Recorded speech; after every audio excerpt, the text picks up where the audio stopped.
বিষয় হচ্ছে তো আগে যখন সত্যযুগ ছিল তখন কি হতো, একজন ভগবান বা শিব দুর্গা কালী যার যেটা পছন্দ, যেই দেবদেবী পছন্দ তার সাধনা করত এবং দীর্ঘদিন ধরে কঠোর সাধনা করার পরে সেই দেবদেবী তার কাছে উপস্থিত হয়ে বলতো, তো বলো তুমি কি চাই।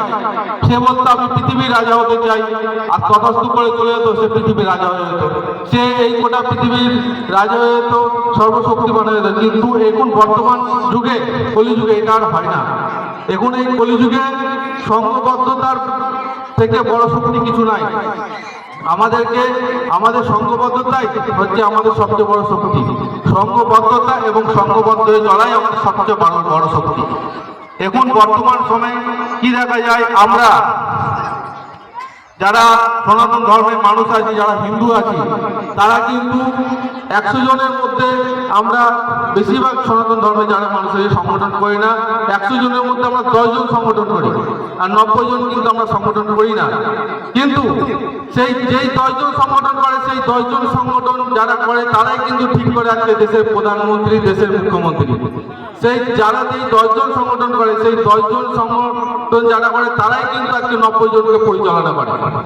কাজে আমার মতে এটাই বলে যে সংগঠন প্রত্যেককেই করা উচিত, সংগঠনের সঙ্গে যুক্ত প্রত্যেকেই থাকা উচিত। এই কারণেই থাকা উচিত, যখন আপনি এই কলিযুগে সংগঠন করবেন এবং সংঘবদ্ধ চলবেন, সংগঠনের মধ্যে জুড়ে থাকবেন, তখন আপনি আপনার যে অধিকার, যে প্রাপ্য পাওনা, আপনি সেটা বুঝে নিতে পারবেন এই সমাজের কাছ থেকে। তখন আপনি সফল থাকবেন। আপনি যখন সংগঠনের মধ্যে থাকবেন, আপনি বিপদে পড়লে আপনি পাশে 10 জনকে পাবেন। তার জন্য সংঘবদ্ধ হয়ে চলা উচিত।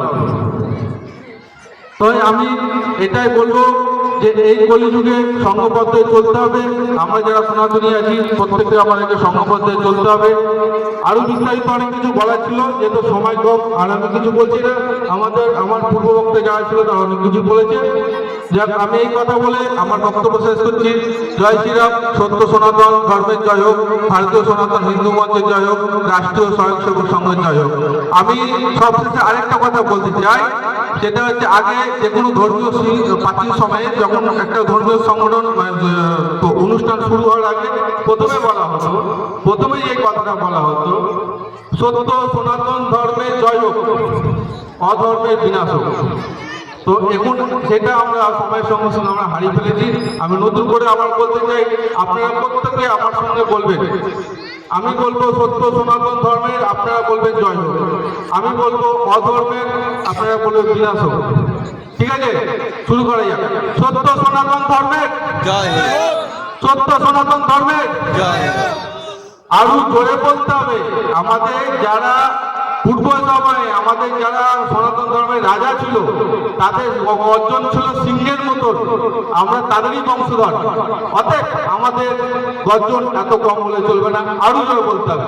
সত্য সনাতন ধর্মের জয় হোক, সত্য সনাতন ধর্মের জয় হোক, সত্য সনাতন ধর্মের অধর্মের অধর্মের অধর্মের জয় শ্রীরাম, জয় শ্রীরাম, জয় জয় শ্রীরাম, জয় শ্রীরাম। ধন্যবাদ।